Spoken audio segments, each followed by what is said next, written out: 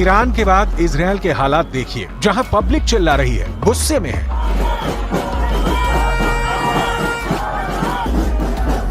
Israel में Netanyahu की सरकार को हटाकर फौरन चुनाव की मांग होने लगी है।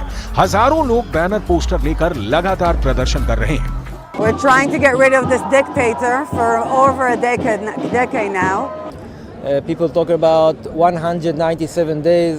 I mean, there's no meaning to this number anymore. I'm talking about more than half a year that my son, that all the hostages are still held in Gaza and no deal is on the way. No, I don't feel enough is being done.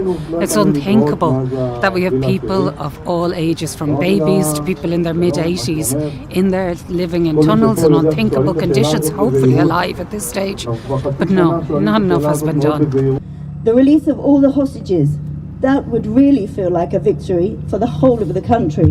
Of course, to change the government. I want Bibi to go home. तेल अवीव की सड़कों पर यही सवाल और यही बवाल देखकर इजरायल के प्रधानमंत्री का रुख ईरान के बाद लेबनान की तरफ हो चुका है। और जैसा बताया कि इस वक्त गाजा में हमास को खत्म करने के साथ इजरायल का एक और मकसद है। ये है इजरायल की फौज का ऑपरेशन नसरल्लाह। ऑपरेशन नसरल्लाह यानी हिजबुल्लाह की टॉप लीडरशिप का खात्मा। यही इजरायल का ऑपरेशन नसरल्लाह कहा जा रहा है। लेकिन ईरान के दोस्त हसन नसरल्लाह और हिजबुल्लाह के कैडर की हिम्मत 14 अप्रैल के बाद बढ़ गई है। जब से ईरान ने इजरायल पर हमला किया है, तब से हिजबुल्लाह को महसूस हो रहा है कि वो इस इलाके में अकेला नहीं है, जो इजरायल से टकरा रहा है, जिसके साथ अमेरिका, ब्रिटेन और फ्रांस की फोर्स भी है। It's always estimated that the Israelis, as long as the Western support and Western cover is there, they could attack. It's a possibility. But the Iranians have made it very clear, if they attack, they are going to take the retaliation 3 or 4 folds at least. If they are ready to take the brunt of what they do, then let it be. इस वक्त Israel से लेकर Iran तक mind game चल रहा है। Iran ने अपने हमले की आधिकारिक तौर पर जिम्मेदारी ली और फिर पीछे गया। इसके बाद जब इजरायल की तरफ से जवाबी हमले की बात आई, तो उसकी जिम्मेदारी तेल अवीव में अभी तक किसी ने नहीं ली है। यही वजह है कि नेतन्याहू की लीडरशिप पर अब सवाल उठ रहे हैं। इजरायल में जो लोग सड़कों पर उतरकर प्रदर्शन कर रहे हैं, वो हर बात के लिए नेतन्याहू को जिम्मेदार मानते हैं। I think the government has failed in the last year and a half, and has brought us really to the lower level Israel has been in the last 76 years. दुनिया की नजर इजरायल पर अब भी बनी हुई है, क्योंकि आधिकारिक तौर पर उसने अभी तक नहीं माना है कि ईरान के हमले का जवाब दे दिया गया है। इसलिए अप्रैल का पूरा महीना ये दुनिया बहुत बड़े खतरे से जूझती रहेगी। ईरान और इजरायल की टक्कर अभी खत्म नहीं हुई है।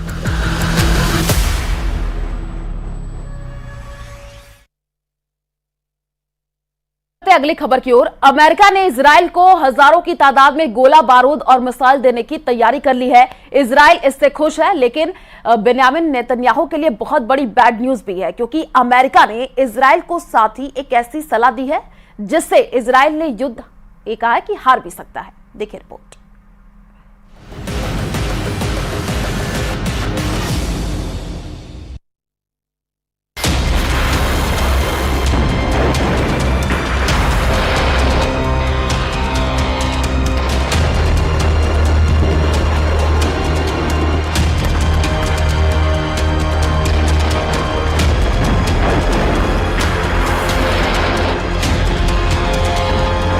इजरायल अटैक मोड में है।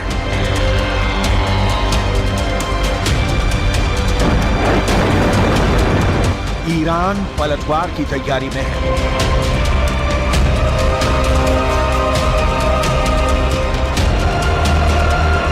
युद्ध का पूरा माहौल बना हुआ है।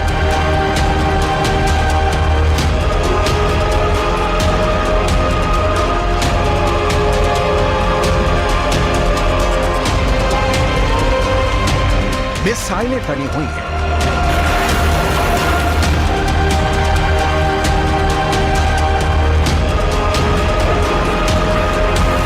जंगी जेट रेडी है।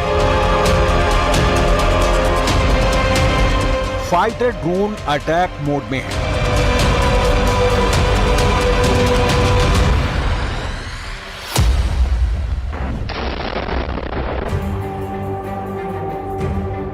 दो कट्टर दुश्मनों में आर पार की जंग की नौबत किसी भी वक्त आ सकती है, मगर इस टकराव में जो बड़ा ट्विस्ट आया है उसे समझने के लिए ट्रिगर पॉइंट पर चलते हैं। अप्रैल महीने की पहली तारीख सीरिया के दमिश्क में बारूद बरसा, ईरानी दूतावास दहला।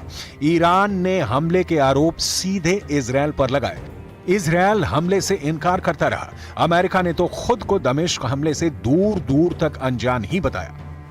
दमिश्क अटैक के जवाब में ईरान ने सैकड़ों ड्रोन और मिसाइल की बौछार इजरायल पर कर दी। ईरानी हमले से अमेरिका ने इजरायल को कवर दिया। सुपर पावर के साथ नाटो कंट्री भी इजरायल के कवच बने।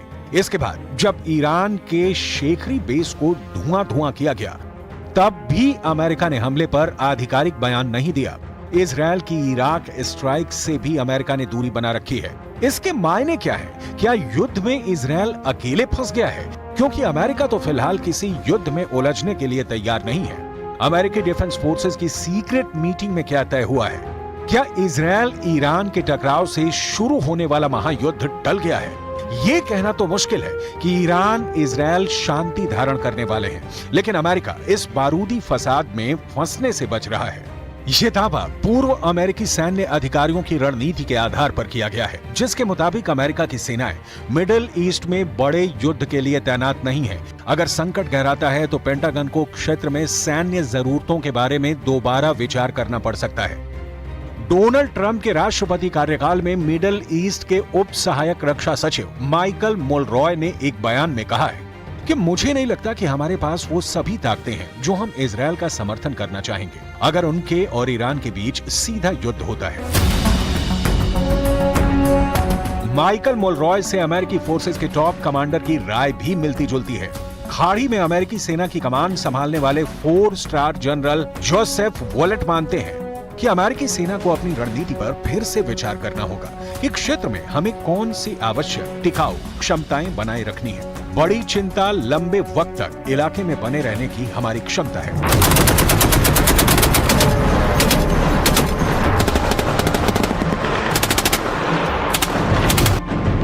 सुपर पावर अमेरिका की मुश्किलें इतनी भर नहीं। इजरायल के साथ युद्ध में कूदने की बजाय अमेरिका का फोकस किसी और फ्रंट पर है। खाड़ी मुल्कों में तैनात अमेरिका के मौजूदा जनरल माइकल एरिक हाल में ही एक मैसेज के जरिए अमेरिकी सांसदों को ये जानकारी दी कि उन्होंने अपनी सैन्य क्षमता बढ़ाने की गुजारिश प्रेसिडेंट बाइडेन से की थी, जिसका जवाब देते हुए पेंटागन ने खाड़ी से ज्यादा चिंता चीन से मिल रही चुनौती को बताया था। मतलब ये कि इजरायल का साथ देने की बजाय मौजूदा वक्त में अमेरिका चीन से निपटने में जुटा है। इसके साथ अमेरिका की सबसे बड़ी कमजोरी का भी पर्दाफाश हुआ है। जनरल माइक एरिक ने लिखित रिपोर्ट में जानकारी दी कि एशिया महाद्वीप में अमेरिकी खुफिया नेटवर्क बेहद कमजोर हुआ है। सुपर पावर को एक्सपर्ट एजेंट नहीं मिल रहे हैं। अमेरिकी फोर्सेस को ट्रांसलेटर की भी किल्लत झेलनी पड़ रही है। युद्ध में अमेरिका को ये कमियां बहुत भारी पड़ सकती हैं।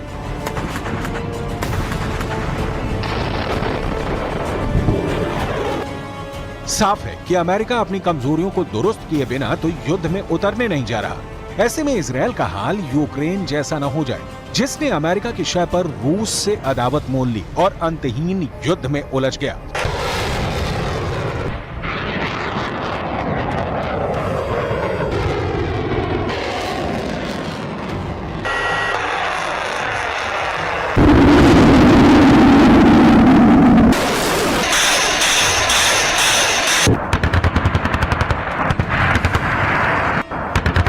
अगर अमेरिका वॉर में नहीं आया तो इजरायल अकेले कितने दुश्मनों से भिड़ेगा, इसे समझना होगा। ईरान के पाले में अरब मुल्कों की पूरी ताकत जुटेगी, इसमें किसी को संदेह नहीं है। ईरान के साथ विद्रोही लड़ाकों की खोखार पलटन भी होगी।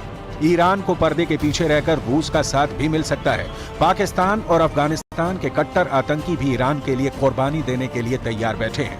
अकेला इजरायल इन सबसे कैसे जंग लड़ पाएगा, कब तक लड़ पाएगा, कहना मुश्किल है। लेकिन अमेरिका सिर्फ चीन के खतरे भर को देखते हुए इजरायल को अकेले छोड़ रहा हो, ऐसा भी नहीं। अमेरिका लंबे अरसे से अपनी रणनीति पर काम कर रहा है। एक एक कर अमेरिका ने कई फ्रंट से छुटकारा पाया। 5 मई 2018 अमेरिका ने दक्षिण कोरिया से अपने सैनिकों की संख्या कम करने का फैसला किया था। तब दक्षिण कोरिया में 28,500 अमेरिकी सैनिकों की तैनाती थी।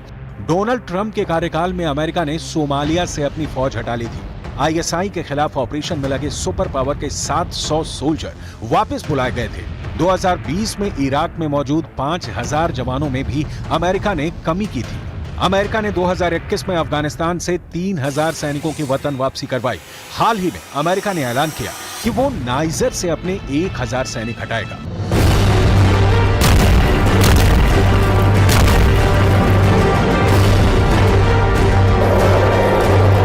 अमेरिका ने पश्चिम अफ्रीकी देशों से सैनिकों की वापसी का पूरा प्लान बना रखा है। यही रोड मैप आगे मिडिल ईस्ट में भी लागू हो सकता है।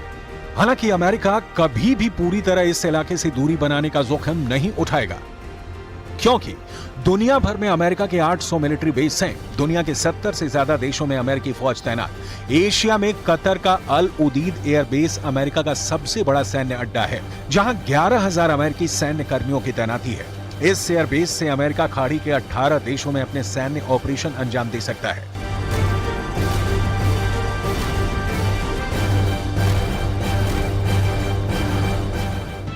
मगर अमेरिका के लिए यही सैन्य तैनाती मुश्किल की भी वजह बनती है। खाड़ी में मौजूद तमाम आतंकी गुट इन अड्डों को आए दिन टारगेट बनाते हैं। अमेरिका को दुश्मन चुनने की जरूरत भी नहीं पड़ती, उससे दुश्मनी मोल लेने खुद ब खुद आ जाते हैं।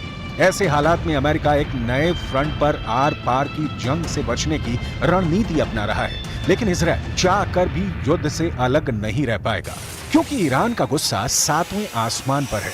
इजरायल के हमले से घायल ईरान पलटवार की तैयारी में है। अरब वर्ल्ड में ईरान का समर्थन भी बढ़ता जा रहा है। इराक, सीरिया, जॉर्डन, तुर्की जैसे इस्लामिक देश सीधे तौर पर ईरान को सपोर्ट करते हैं। एटमी ताकत पाकिस्तान भी खुलकर ईरान के साथ है। ऐसे में अकेला इजरायल सभी देशों से टक्कर ले पाएगा, ऐसा मुमकिन नहीं। ये भी सच है कि इजरायल बिना नाटो और अमेरिका के सपोर्ट के जंग में उतरने की गलती कभी नहीं करेगा।